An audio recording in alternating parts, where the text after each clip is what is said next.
Το θέμα της ομιλίας είναι η γενοκτονία και η σημασία της αναγνώρισης και της καταδίκης της άρνησης. Το κρατικό έγκλημα της γενοκτονίας συνιστά το ύψιστο και ιδεχθέστερο έγκλημα του διεθνούς και εθνικού ποινικού δικαίου και έχει με σαφήνεια προσδιοριστεί στην αντίστοιχη νομοθεσία και δικαστική νομολογία, αλλά και στην αντίστοιχη επιστημονική θεωρία, την λεγόμενη γενοκτονολογική θεωρία. Με άλλα λόγια, η γενοκτονία αποτελεί το μέγα έγκλημα, mega crime της ανθρωπότητας. Εντός του ανωτέρω πλαισίου, η γενοκτονία των αυτοχθόνων χριστιανικών λαών της Οθωμανικής Αυτοκρατορίας, Αρμενίων, Ασσυρίων, Αραμαίων και Ελλήνων Ρωμιών από τους Νεοτούρκους και τους Κεμαλικούς και η γενοκτονία των Εβραίων της κατεχόμενης από τους Γερμανούς Ευρώπης συνιστούν και αποτελούν δύο κατεξοχήν εμβληματικές γενοκτονικές περιπτώσεις, emblematic genocidal cases, η κάθε μια με τα δικά της μοναδικά χαρακτηριστικά, είτε λόγω του μεγέθους τους, παραδείγματος χάρη ο μεγάλος αριθμός θυμάτων, είτε λόγω των ιδεχθών χαρακτηριστικών που τις διείπε,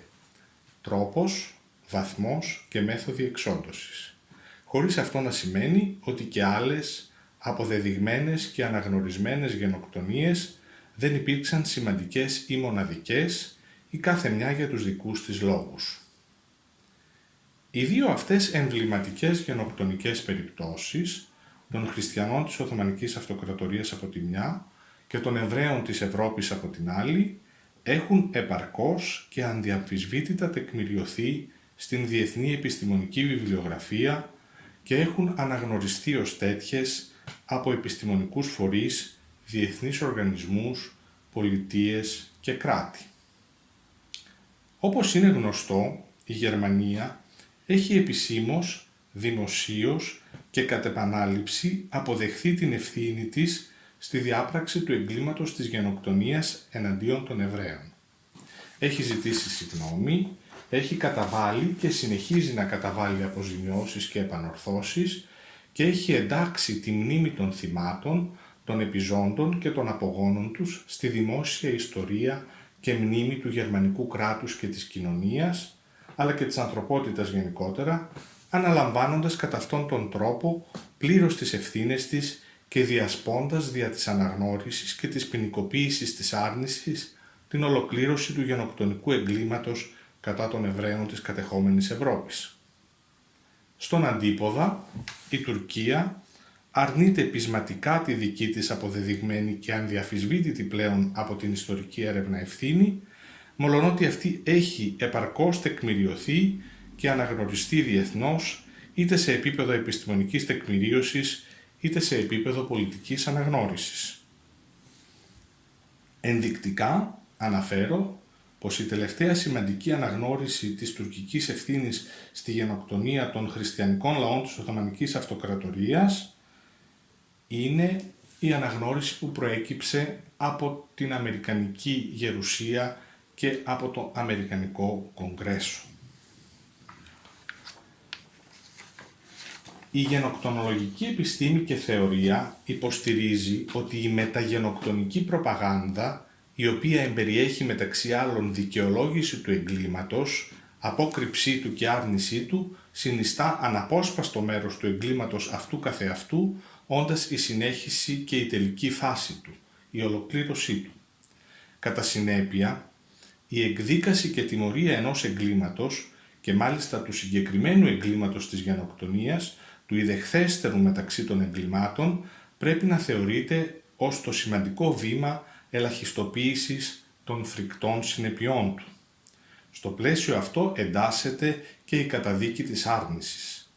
Οποιοσδήποτε λοιπόν συνεχίζει να αρνείται κακόβουλα και επιθετικά την τέλεση μιας αποδεδειγμένης και αναγνωρισμένης γενοκτονίας, συμμετέχει αντικειμενικά στη συνέχιση της απόκρυψης και της συγκάλυψης, οι οποίες ήταν ήδη παρούσες και κατά τη διάπραξη του εγκλήματος. Με άλλα λόγια, δια της άρνησης, η γενοκτονική λογική συνεχίζει να ισχύει ακόμη.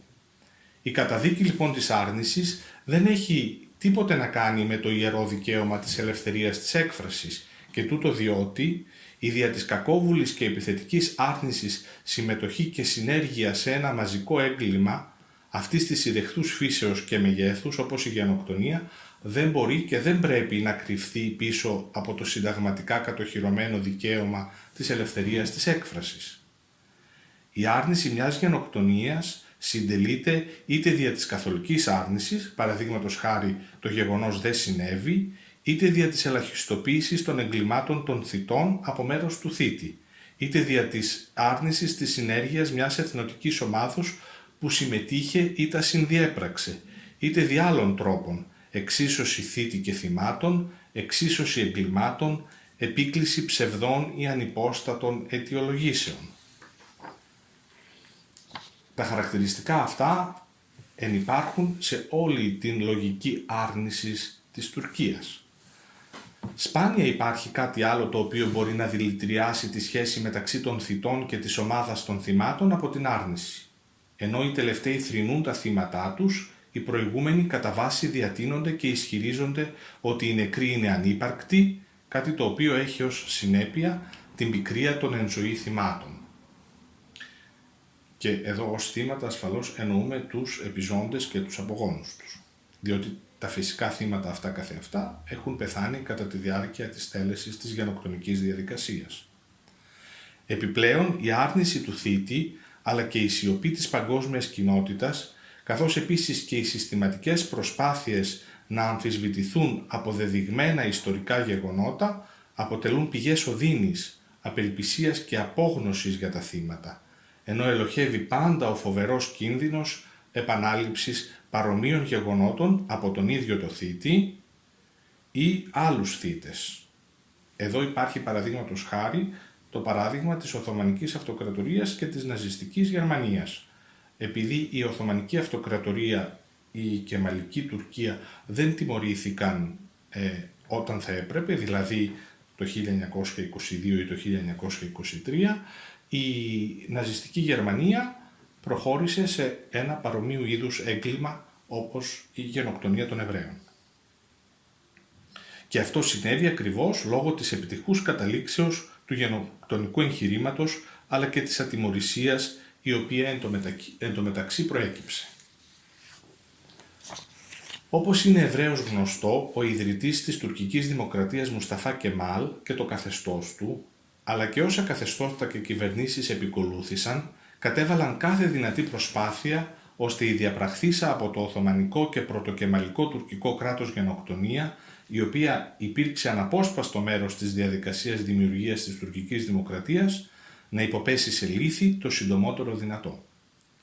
Όπως όλοι οι ιδεολόγοι των γενοκτονιών, έτσι και ο Μουσταφά Κεμάλ και γενικότερα η πολιτική ελίτ της Τουρκίας δικαιολόγησε και εμπολής συνεχίζει να δικαιολογεί ακόμη την εξόντωση 3,5 εκατομμυρίων χριστιανών Οθωμανικής υπηκότητος, μεταξύ των οποίων σχεδόν τα 2 τρίτα του συνόλου του Οθωμανικού,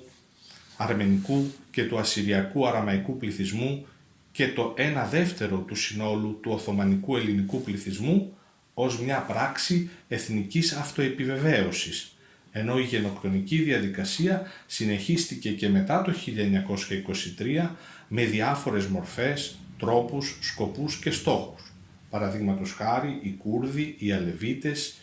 οι Έλληνες της Κωνσταντινουπόλεως, Αρμένοι, Εβραίοι υπήρξαν θύματα διαδικασιών παρομοίων με αυτές της γενοκτονίας. Όταν η αρχική σιωπή της Τουρκίας δεν ήταν πλέον αποτελεσματική λόγω του μαζικού αρμενικού κινήματος διεθνούς αναγνώρισης, το οποίο ξεκίνησε το 1965 με αφορμή τα 50 χρόνια από την αρμενική γενοκτονία, η τουρκική κυβέρνηση και τα κρατικά ιδρύματά της απεδίθησαν σε μια παγκόσμια εκστρατεία άρνησης, η οποία υποστηρίχθηκε με δρακόντια μέτρα ποινικής δίωξης και τιμωρίας εντός της Τουρκίας, παραδείγματος χάρη το άρθρο 301 του τουρκικού ποινικού κώδικα, και με πακτολό χρημάτων, πολιτικών πιέσεων και γεωπολιτικής συνδιαλλαγής με διεθνείς δρόντες, πολιτικά κέντρα, δεξαμενές σκέψεις, πανεπιστήμια και ακαδημαϊκούς εκτός Τουρκίας. Στην εκστρατεία προπαγάνδας κατά της αληθινής φύσης των ιστορικών γεγονότων, αλλά και των δικαστικοηθικών αξιώσεων των επιζώντων και των απογόνων της γενοκτονίας, η Τουρκία είχε και έχει διάφορους υποστηρικτές, όπως ο Bernard Lewis, ο Justin McCarthy, ο Heath Laurie, οι οποίοι είτε έχουν καταδικαστεί είτε έχουν επικριθεί από ακαδημαϊκούς συναδέλφους τους για τις απόψεις τους. Η καταδίκη τους δικαιολογείται διότι από επιστήμονες ενδείκνυται και απαιτείται ιδιαίτερη προσοχή και ακαδημαϊκή ευθύνη και ανεξαρτησία. Όταν και όπου οι επιστήμονες αρνούνται την τέλεση μιας γενοκτονίας ενώπιον αποφασιστικών αποδεικτικών στοιχείων, συμβάλλουν στη διαμόρφωση μιας ψευδούς συνείδησης, η οποία μπορεί να έχει τις χειρότερες των συνεπειών. Το μήνυμά τους ουσιαστικά είναι: οι δολοφόνοι δεν δολοφόνησαν, τα θύματα δεν δολοφονήθηκαν, η μαζική δολοφονία δεν χρήζει αντίστασης και αντιμετώπισης, ηθικού αναστοχασμού, θα μπορεί να αγνοείται και να παρασιωπάται. Με αυτόν τον τρόπο οι επιστήμονες χρησιμοποιούν ή δανείζουν τη σημαντική ηθική αυθεντία που κατέχουν στην αποδοχή αυτού του υψίστου ανθρωπίνου εγκλήματος. Ακόμη χειρότερα ενθαρρύνουν και προσκαλούν την επανάληψή του στο άμεσο ή και απότερο μέλλον. Αρνούμενοι την αλήθεια, τέτοιοι επιστήμονες συμβάλλουν στην ολέθρια ψυχοϊστορική δυναμική, στην οποία γενοκτονία που δεν συναντά αντίσταση προκαλεί και επιφέρει νέες γενοκτονίες. Γενικά, ο αρνητής και ιδιαίτερα ο ακαδημαϊκός αρνητής τελεί σε ένα παράξενο ηθικό παράδοξο. Ενώ από τη μια αποδέχεται τη Γενική Ηθική Συμφωνία καταδίκης μιας γενοκτονίας, από την άλλη πάλι, δια της άρνησής του, ουσιαστικά αρνείται την καταδίκη, προσπαθεί να προστατεύσει τους θύτες και έτσι δημιουργεί όχι μόνο ατιμωρησία, αλλά και συνέχιση και ολοκλήρωση της γενοκτονικής διαδικασίας, ενώ ελοχεύει πάντα ο κίνδυνος επανάληψης του γεγονότος από τον ίδιο ή ακόμη και από άλλους θύτες, ακόμη και σήμερα, παραδείγματος χάρη η Ρουάντα, και γιατί όχι και στο άμεσο ή απότερο μέλλον. Η περίπτωση της Συρίας με την γενοκτονική διαδικασία από το Ισλαμικό κράτος.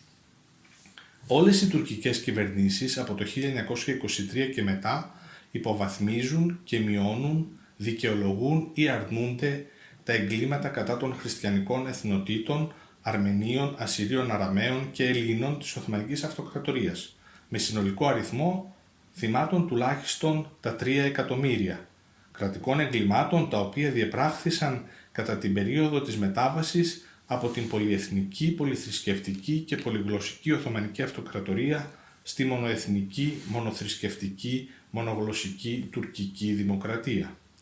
Όλες οι τουρκικές κυβερνήσεις έχουν δικαιολογήσει, αποποιηθεί και αρνηθεί τα πάντα. Εδώ λοιπόν παρατηρούμε να εμένει μια ευθεία σύνδεση μεταξύ ατιμωρησίας και άρνησης.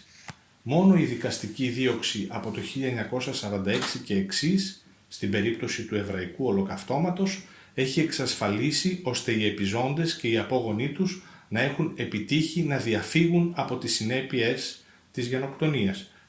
από μερικές, συμπεριλαμβανομένων και των συνεπειών της άρνησης. Η αναγνώριση λοιπόν και δημόσια καταδίκη μιας γενοκτονίας δεν είναι μόνο ενδεδειγμένη, αλλά απαραίτητη, διότι καθιστά το συγκεκριμένο έγκλημα ανδιαφυσβήτητο ιστορικό γεγονός και κατά συνέπεια νομικά και ηθικά κολάσιμο. Η αναγνώριση λαμβάνει χώρα υπό τη μορφή δημόσιας τοποθετήσεως ενός επιφανούς προσώπου, διαμέσου διαφόρων φορέων εθνικού ή διεθνούς επίπεδου ή ακόμη υπό τη μορφή μιας κοινοβουλευτικής εισηγήσεως, μιας αποφάσεως, μιας διακηρύξεως, ενός ψηφίσματος ή ενός νόμου ή ακόμη διαμέσου ακαδημαϊκών μελετών, βιβλίων και διδασκαλίας. Σε περίπτωση μακράς και επίμονης άρνησης, τέτοιες αναγνωρίσεις και καταδίκες συνιστούν ουσιώδη αντίμετρα σε πολιτικές αποσιώπησης και άρνησης. Αν και η επίσημη κοινοβουλευτική αναγνώριση δεν αντικαθιστά πλήρως την ποινική δίωξη του αυτουργού και του εγκλήματος, εμπεριέχει εν τούτης μια ηθική τιμωρία για τον θύκτη και αρνητή του. Η επιμονή λοιπόν για επίσημη αναγνώριση και καταδίκη μιας γενοκτονίας από πανεπιστήμια, εθνικούς και διεθνείς οργανισμούς, φορείς και άλλα, λειτουργεί τιμωρητικά για τον θήτη, αφού οδηγεί στη διεθνοποίηση ενός μεγάλου εγκλήματος και κατά συνέπεια στα αντίθετα αποτελέσματα από αυτά τα οποία επεδίωκε και στα οποία αποσκοπούσε ο θήτης και αρνητής. Επιπλέον, η αναγνώριση μιας γενοκτονίας από τοπικά ή εθνικά κοινοβούλια αποφέρει θετικές συνέπειες όπως η ανέγερση μνημείων και χώρων μνήμης, η έκδοση βιβλίων, η τέλεση εκπαιδευτικών και άλλων γεγονότων υπό την αιγίδα κρατικών θεσμών. Ακόμη, η αναγνώριση και καταδίκη οδηγεί στη μείωση του εκθιασμού της βίας, συμβάλλει στην ενίσχυση των ανθρωπίνων και μειονοτικών δικαιωμάτων και στην ενδυνάμωση των διακρατικών σχέσεων, λειτουργώντας θεραπευτικά και επανορθωτικά για το θύμα, όσο αυτό είναι δυνατό και επιτεύξιμο, συμβάλλοντας στη σταδιακή επούλωση των τραυμάτων του παρελθόντος. Χωρίς μια διαδικασία αναγνώρισης από μέρους της Τουρκίας των εγκλημάτων που έχει διαπράξει, η διαδικασία εκδημοκρατισμού της χώρας αυτής είναι αδύνατη, είναι δίχως αποτέλεσμα. Θα πρέπει λοιπόν οπωσδήποτε η Τουρκία να μπει σε μια διαδικασία αναγνώρισης του εγκλήματος ώστε να ελπίζει σε εκδημοκρατισμό της.